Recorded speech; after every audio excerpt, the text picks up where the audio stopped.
श्री शिवाय नमस्तभ्यम। हरे कृष्ण। राधे राधे फ्रेंड्स। तो फ्रेंड्स, आज है श्रावण मास का 23वां दिन और आज हम श्रावण मास महत्तम के 23वें अध्याय की कथा सुनेंगे। और उसको आरंभ करने से पहले फ्रेंड्स, बस आप सबसे एक विनती फिर से करना चाहूँगी कि अगर आप मेरे वीडियो को पसंद करते हैं तो उसको लाइक करो, शेयर करो अपने फ्रेंड्स एंड फैमिली के साथ। और अगर आप मेरे चैनल पर नए हैं तो प्लीज़ उसको सब्सक्राइब ज़रूर से करो।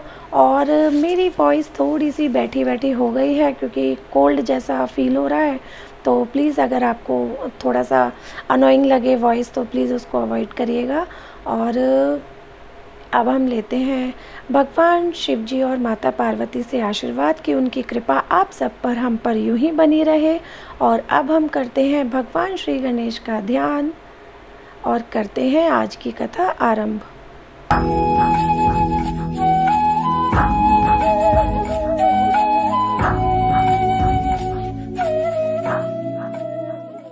भगवान श्री सदाशिव ने श्री सनत कुमार से कहा, श्रावण मास के कृष्ण पक्ष की अष्टमी के दिन वृष के चंद्रमा में आधी रात के समय इस योग के आने पर देवकी ने वसुदेव के पुत्र भगवान श्री कृष्णचंद्र जी को जन्म दिया था। वैसे सिंह राशि के सूर्य आने पर महोत्सव करना चाहिए। पहले सप्तमी के दिन दातुन आदि करके अल्प भोजन करना चाहिए। रात को जितेंद्रिय होकर सो जाना चाहिए। प्रातःकाल उपवास का संकल्प करना चाहिए। केवल उपवास से कृष्ण जन्माष्टमी का पवित्र दिन बिताना चाहिए। ऐसा करने से मनुष्य को 7 जन्मों के पापों से छुटकारा मिल जाता है। पापों से छुटकारा पाकर गणों सहित जो वास है उसे ही उपवास कहते हैं। अष्टमी के दिन मनुष्य को चाहिए कि तिलों के साथ विमल नदी में स्नान करे। शोभन स्थान में देवकी के सूतिका घर को बनाकर उसे नाना रंगों से कलश तथा फलों द्वारा सजाना चाहिए। पुष्प, दीपमाला, चंदन, अगरू तथा धूप देकर वहां पर गोकुल का कृष्ण चरित्र लिखना चाहिए। वाद्य नृत्य सहित भगवान श्री कृष्ण जी का कीर्तन करना चाहिए। दीवार के ठीक बीच के भाग में षष्ठी देवी सहित भगवान श्री कृष्णचंद्र जी महाराज की मूर्ति रखनी चाहिए। यह मूर्ति सोने, चांदी, तांबा, पीतल, मिट्टी, लकड़ी अथवा मणि की बनी हुई होनी चाहिए। उस पर सुंदर ढंग से रंग रोगन किया हुआ होना चाहिए। सर्व लक्षण युक्त वाली ऐसी प्रतिमा को शैया पर रखकर प्रसूता देवी की भी मूर्ति रखनी चाहिए। फिर शैया पर सोते हुए यशोदा का स्तन पीते हुए बाल कृष्ण को अंकित करना चाहिए। प्रसूत बालिका को लिखकर बाल कृष्ण के पास हाथ जोड़े खड़े हुए देवता, यक्ष, विद्याधर आदि को अंकित करना चाहिए। वहीं पर ढाल, तलवारधारी वसुदेव को अंकित करना चाहिए। वसुदेव में कश्यप, देवकी में अदिति और बलदेव में शेषनाग की भावना करनी चाहिए। नंद, दक्ष प्रजापति, गर्ग, ब्रह्मा एवं अप्सराएं, गोपियाँ, गोप, देवता, कालनेमी, कंस, उसके भेजे हुए असुर, वृषासुर, धेनुकासुर, कुबली या पीड़, केशी आदि शस्त्रधारी दानव तथा यमुनादह में कालिया नाग अंकित करना चाहिए। जो कुछ भगवान श्री कृष्णचंद्र जी महाराज ने चरित्र किया है उसे लिखकर भक्ति के साथ भली प्रकार पूजा करनी चाहिए।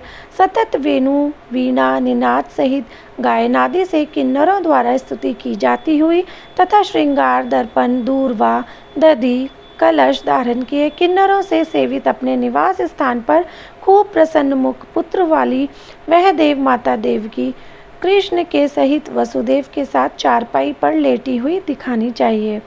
विधि ज्ञाता को सब पाप नाशार्थ आदि में प्रणव तथा अंत में नमः जोड़कर चतुर्थयंत युक्त अलग अलग नाम कीर्तन पूजा करनी चाहिए। देवकी, वसुदेव, बलदेव, नंद और यशोदा की अलग अलग पूजा करनी चाहिए। चंद्रोदय हो जाने पर भगवान हरि को याद कर चंद्रमा को अर्घ्य देकर कहना चाहिए, हे क्षीरोदार्णव संभूत अत्रि गोत्र संभुद्व, आपको नमस्कार है। हे रोहिणी कांत, आप मेरे अर्घ्य को स्वीकार करें। देवकी सहित वसुदेव का, यशोदा सहित नंद का, रोहिणी सहित चंद्रमा का और कृष्ण सहित बलदेव का सविधि पूजन करना चाहिए। ऐसा करने से मनुष्यों को सभी वस्तुओं की प्राप्ति हो जाती है। कृष्ण अष्टमी का व्रत 1 करोड़ एकादशी के व्रतों के तुल्य होता है।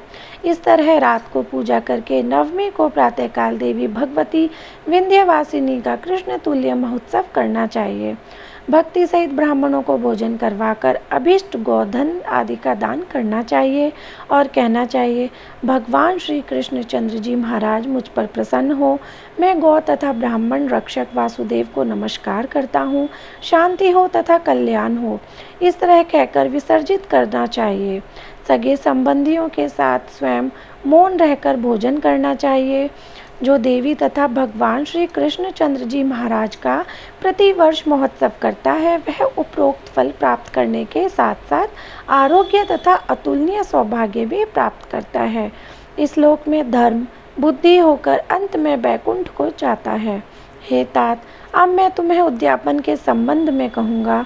उद्यापन किसी शुभ दिन सविधि करना चाहिए। उससे एक दिन पहले केवल एक समय भोजन करके भगवान विष्णु का स्मरण करके सोना चाहिए। प्रातःकाल संध्या आदि करके ब्राह्मणों द्वारा स्वस्ति वाचन करवाकर आचार्य वरण कर ऋत्विजों की पूजा करनी चाहिए। धन का लोभ न करके एक पल, आधा पल, चौथाई पल सोने की प्रतिमा का निर्माण करवाना चाहिए। मंडप में मंडल पर ब्रह्मांडीय देवताओं की स्थापना करनी चाहिए। उस पर तांबे या मिट्टी का कलश रखकर उसमें चांदी अथवा बांस का पूर्ण पात्र रखना चाहिए। कपड़े से आच्छादित करके साधक उस पर गोविंद की वैदिक या तांत्रिक मंत्रों द्वारा षोडशोपचार द्वारा पूजा करे। देवी की सहित हरि को अर्घ्य देना चाहिए। शंख में शुद्ध जल, फूल, फल तथा चंदन रखकर नारिकेल फल युक्त कर भूमि पर अपने घुटने टेक कर कहना चाहिए, हे हरे, आपका अवतार कंस वधार्थ तथा भूभार दूरी करनार्थ हुआ है, कौरवों के नाशार्थ तथा दैत्यों के विनाशार्थ हुआ है। देवी की सहित मेरे इस अर्घ्य को स्वीकार करें। पूर्वोक्त विधि के अनुसार साधक को चंद्रमा के लिए अर्घ्य देना चाहिए। जगन्नाथ, देवी की नंदन प्रभु वसुदेवात्मज अनंत, आपको नमस्कार है। आप भव सागर से मेरी रक्षा करें। इस प्रकार देवेश से प्रार्थना करके रात को जागरण करना चाहिए।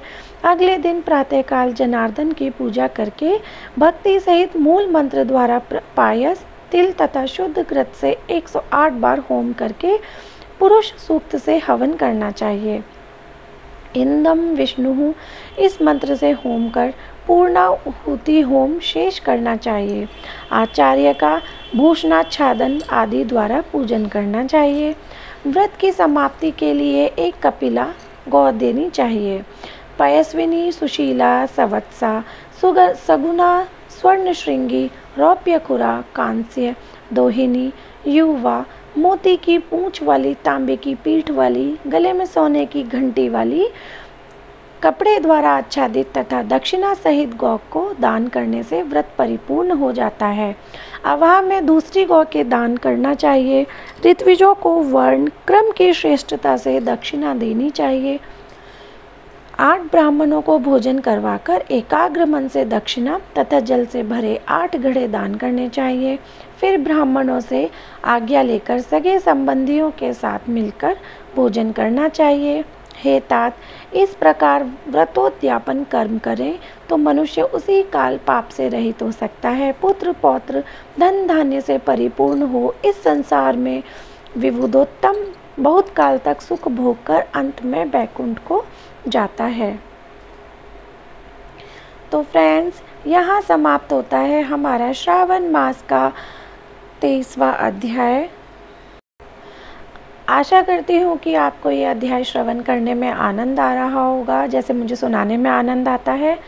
तो फ्रेंड्स, अब मैं मिलती हूँ आपसे कल एक नए अध्याय के साथ। उससे पहले प्लीज़ मेरी वीडियो अच्छी लगती है तो उसे लाइक करो, अपने फैमिली एंड फ्रेंड्स के साथ शेयर करना बिल्कुल ना भूलें।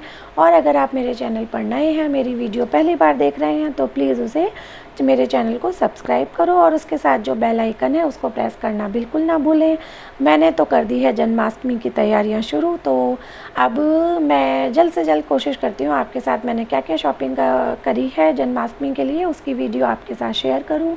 तो फ्रेंड्स, अब मैं मिलती हूँ आपसे कल एक नए अध्याय के साथ, और तब तक के लिए हरे कृष्ण, राधे राधे फ्रेंड्स, हर हर महादेव।